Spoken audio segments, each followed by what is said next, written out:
This video is made for education purpose only and please should not be considered as a financial advice.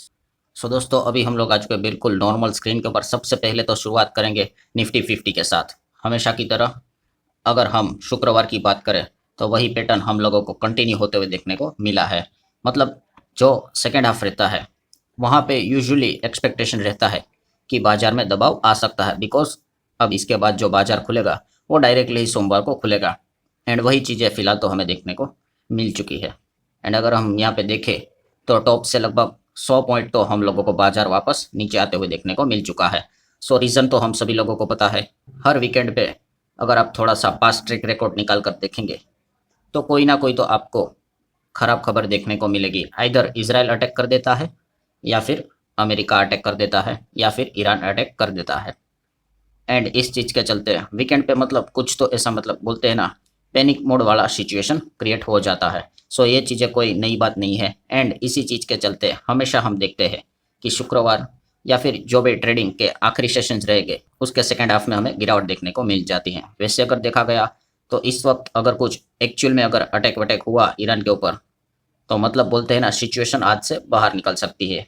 क्योंकि आप सबको पता है कि उनके जो सुप्रीम लीडर जो अली खमानी की बात करें वो तो पहले ही स्ट्राइक में हम लोगों को मारे गए थे, वो देखने को मिला था। सो उनका फ्यूनरल है जो अंतिम यात्रा कहते हैं तो। एंड इस चीज़ के चलते वर्ल्ड के भी बहुत सारे कुछ लीडर्स है वो उस फ्यूनरल में हम लोगों को ज्वाइन होते हुए देखने को मिल रहे हैं।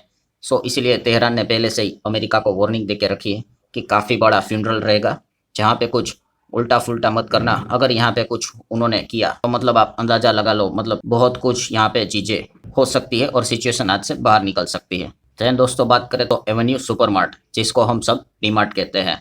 सो डीमार्ट की अगर बात करें तो इसका शेयर आप देख सकते हो 4.5% से ज़्यादा नीचे आ गया है। दो अपडेट से, पहला तो अपडेट है कंपनी ने बताया कि हम 11 जुलाई को अपने Q1 के रिजल्ट्स सामने रखने वाले हैं। और क्या इस चीज़ के चलते स्टॉक गिरा है? तो ऑब्वियसली नॉट। स्टॉक गिरा है Q1 के अपडेट के चलते हैं, मतलब वो बिजनेस का अपडेट जिसको हम एक ट्रेलर भी कहते हैं। तो ट्रेलर भाई कंपनी ने सामने रखा है अपने Q1 का जो ट्रेलर है उसमें, उसके बाद ही ये रिएक्शन आप देख सकते हो। बाजार को ये मतलब आंकड़े यहाँ पे पसंद नहीं आए, आप ऐसा भी कह सकते हो। तो कंपनी का अगर इस वक्त का रेवेन्यू की अगर बात करें, स्टैंड अलोन रेवेन्यू, तो वो कितना है 18,340 करोड़ के आसपास, जो कि 2025 में सालाना डेटा दिखाते तो 15,900 था, फिर उसके पहले 13,700 था और उसके पहले था 11,500।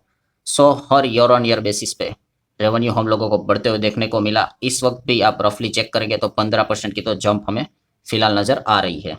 देन अगर यहाँ बात करें तो कंपनी के टोटल स्टोर्स कितने हो चुके हैं? 503। If I am not wrong, शायद से लास्ट टाइम जब कंपनी ने Q4 का आंकड़ा सामने रखा था तभी 500 स्टोर थे। मतलब हम यहाँ पे देख सकते हैं कि हार्डली उन्होंने 3 ही स्टोर्स ऐड किए हैं। तो ये आंकड़े डीमार्ट ने सामने रखे हैं एंड जैसे ये आंकड़े सामने आए यहाँ पे क्या देखने को मिला, स्टॉक्स में 6% की गिरावट देखने को मिली, फिर उसके बाद थोड़ी रिकवरी आई और 4.5% के आसपास नेट गिरावट के साथ क्लोज हो गया।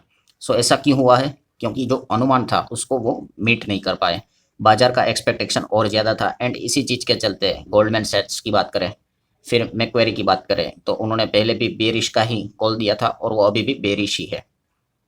तो Q1 के जो अपडेट है वो उन्होंने दिए हैं डीमार्ट को लेके, वो काफ़ी डिसअपॉइंटेड है। सो इसी चीज़ के चलते गिरावट देखने को मिली। सो लेट्स सी अब जो कंपनी के पूरे नंबर आएंगे 11 तारीख को, तब पता चलेगा कि एक्चुअल में प्रॉफिट से रिलेटेड, बॉटम लाइन से रिलेटेड और अर्निंग से रिलेटेड क्या क्या परफॉर्मेंस देखने को मिला है।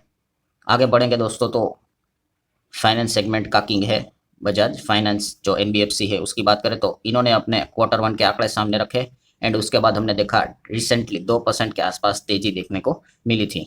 सो कंपनी का ओवरऑल एयूएम है जो एसेट अंडर मैनेजमेंट, वो कितना जा चुका है? 5.46 लाख करोड़।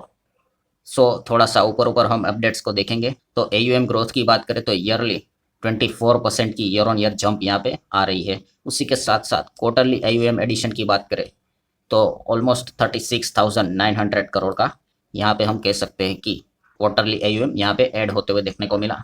सिर्फ हम Q1 अप्रैल से जून की यहाँ पे बात कर रहे हैं। न्यू लोन बुकिंग्स की बात करें तो वहाँ पे 16.13 मिलियन लोन नए ऐड होते हुए देखने को मिल चुके हैं। देन लोन बुक वेलोसिटी की बात करें तो 20% ईयर ऑन ईयर ग्रोथ नज़र आ रही है एंड कस्टमर फ्रेंचाइजी भी एक्सपांड होते हुए देखने को मिली है जो 124.43 मिलियन है। सो ओवरऑल अगर देखा गया तो बजाज फाइनेंस जब भी नंबर दिखाता है तो एक डिसेंट, हमें ऑलरेडी इतना हाथी जितना बड़ा कंपनी है, स्टिल वो एक अच्छी ग्रोथ के साथ यहाँ सामने आ जाते हैं। नए कस्टमर एक्विजिशंस की बात करें तो आप देख सकते हो 5.10 मिलियन से ज़्यादा नए कस्टमर ऐड किए हैं। एंड डिपॉजिट पोर्टफोलियो की बात करें तो ऑलमोस्ट 68,500 करोड़ का हमें वो ओवरऑल डिपॉजिट पोर्टफोलियो नज़र आ रहा है।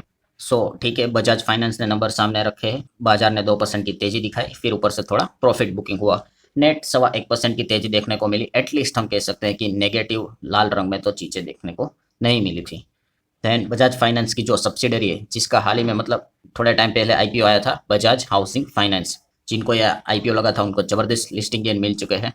सो बजाज हाउसिंग फाइनेंस के आंकड़े सामने आए तो वहाँ पे देख सकते हो स्टॉक में 5% का जंप देखने को मिल गया। सो कंपनी का ओवरऑल एयूएम कितना बड़ा है, 24% ईयर ऑन ईयर बेसिस पे एयूएम बढ़ा है। सो इनका हाउसिंग बिजनेस रहता है तो उनके एयूएम की बात करें 24% ईयर ऑन ईयर जो हमने देखा। फिर ग्रोस डिस्बर्समेंट टोटल लोन की बात करें तो वो 19,500 करोड़ डेटा जो सामने आया है, जो लास्ट टाइम 14,500 करोड़ था, मतलब 33% year on year gross data सामने आया है लोन डिस्बर्समेंट का। क्वार्टरली हाउसिंग एक्सपेंशन की बात करें तो टोटल एसेट पूल यहाँ पे कितना है, 8,904 करोड़। और लोन एसेट की भी यहाँ पे बात करें तो लास्ट टाइम 1,05,000 के आसपास था, वो 1,31,000 करोड़ के आसपास जाते हुए देखने को मिला है। सो जैसे ही इन्होंने आंकड़े सामने रखे, इनके नंबर्स अभी तक सबको बढ़िया लगे हैं, जहाँ पे हमने देखा कि 4-5% की तेजी देखने को मिली थी। बट अगेन ये क्या है, ये एक ट्रेलर है। सबसे इंपॉर्टेंट कंपोनेंट क्या रहता है, नॉन परफॉर्मिंग एसेट्स, कि आपने पैसे तो बांट दिए हैं, वो कितना अटका हुआ है उसमें, तो आगे जाके वो चीज़ें कभी कभी पलट जाती हैं। फिर आगे बढ़ते हैं तो एमटार टेक्नोलॉजीज के साथ अगेन लोअर सर्किट देखने को मिला है। लोअर सर्किट के बाद थोड़ा सा बाइंग देखने को मिला, बट चीज़ें तो लोअर सर्किट में थी तो काफ़ी लोग मतलब पैनिक में यहाँ पे आ जाते हैं कि ऐसा क्या हो गया। तो ये एक बेसिक चीज़ है शेयर बाजार की, जो जितना तेज़ी से यहाँ पे ऊपर जाएगा वो नीचे भी आपको वैसे ही आते हुए देखने को मिलेगी। सो आप देख सकते हो एमटार टेक में कितनी ज़बरदस्त तेज़ी हमें देखने को यहाँ पे मिल चुकी है। तो ये ऐसा नहीं हो सकता है, लोग एक्सपेक्ट क्या करता है कि मेरा पैसा 10x से ग्रो हो जाए, मतलब 100% के हिसाब से चीज़ें आगे बढ़े, बट गिरते वक्त सिर्फ 1-2% ही गिरे। तो ऐसा नहीं होता, जितना तेज़ी से जो ऊपर जाएगा वो नीचे आने के चांसेस भी उतने ही रहते हैं, क्योंकि थोड़ा भी इधर उधर हुआ तो प्रॉफिट बुकिंग बड़े लेवल पे आते हैं। और खास करके ये ब्लूम एनर्जी को लेकर ज़्यादा फोकस रहता है, और ब्लूम एनर्जी हमने देखा 6.5% गिर गया था। तो ये एक इम्पैक्ट वो यूजुअली पास ऑन होते हुए देखने को मिल ही जाता है। ये एक नॉर्मल प्रैक्टिस है, नॉर्मल कॉमन सी बात है, ये आपको पता होनी चाहिए। देन नेक्स्ट बात करेंगे तो दोस्तों बैंक, यस एक बैंक कल के दिन काफ़ी धड़ाधड़ी टूटते हुए देखने को मिले, मतलब 6-7% यहाँ पे उड़ गया है। सो ये कौन सी बैंक है, यूनियन बैंक ऑफ इंडिया। सो ये क्यों गिरा है और इसके पीछे क्या गड़बड़ है, तो अगेन Q1 के अपडेट्स, अब सब कुछ मतलब यही रहने वाला है दोस्तों, सब कुछ बिजनेस रिलेटेड ही चीज़ें यहाँ पे रहती है। सो Q1 के अपडेट्स उन्होंने सामने रख दिए हैं, जहाँ पे आप देख सकते हो क्रेडिट ग्रोथ की बात कर लें तो वहाँ पे स्लो डाउन देखने को मिला है। प्लस इंटरनेशनल बिजनेस की बात करें तो वहाँ पे भी थोड़ा बहुत डिसअपॉइंटमेंट देखने को मिला है, और इसी चीज़ के चलते ओवरऑल यूनियन बैंक का शेयर हमें 7% तक टूटते हुए देखने को मिला था। सो अब बहुत सारे आंकड़े सामने आएंगे दोस्तों, उसके बाद इसकी प्रकार के रिएक्शंस देखने को मिल जाते हैं। देन दोस्तों आखिरी कंपनी की बात करेंगे जो कि है वेदांता। वेदांता को लेकर पहले भी मैंने कहा था, पहले तो एक ही कंपनी थी, अब तो 5 कंपनी बन चुकी है। मतलब वेदांता से जो डीमर्जर हुआ उसकी बात मैं कर रहा हूँ। सो वेदांता की बात करें तो कल के दिन इनकी मेन पेरेंट कंपनी थी वो तो ठीक ही थी। एल्यूमिनियम की बात करें तो वो भी यहाँ पे एक एक्सचेंज पे ठीक ही चल रहा था, बट बाकी की अगर बिजनेस की बात करें आयरन एंड स्टील, वो 5-5% का सर्किट लगा है, लोअर सर्किट। फिर ऑयल एंड गैस की बात करें तो वहाँ पे भी अच्छी खासी गिरावट है, और पावर की बात करें तो वहाँ पे 6-7% की गिरावट देखने को मिली है। तो अगेन सेम वही चीज़ वही लॉजिक, जो चीज़ भाई जितना तेज़ी से ऊपर जाएगी वो उधर नीचे गिरावट भी वैसी रहेगी। तो इसीलिए मैं कहता हूँ कि कोई भी चीज़ तेज़ी देखकर आपको नहीं खरीदना होता है, तेज़ी देखकर खरीदोगे तो फिर वो एकदम से ही गिर गया तो आपको कुछ ही दिनों में आपका 20-40% का नुकसान यहाँ पे पोर्टफोलियो में हो जाएगा। तो बिजनेस देखकर डिसीजन लेने होते हैं, ये सारी चीज़ें तो वैसे ही यहाँ पे चलती रहती हैं। सो ठीक है दोस्तों, जितने इंपॉर्टेंट पॉइंट्स थे सारे कवर कर लिए। वीडियो हेल्पफुल लगा हो तो चाहो तो लाइक एंड शेयर कर सकते हो। मिलते हैं नेक्स्ट वीडियो में, तब तक के लिए बाय बाय।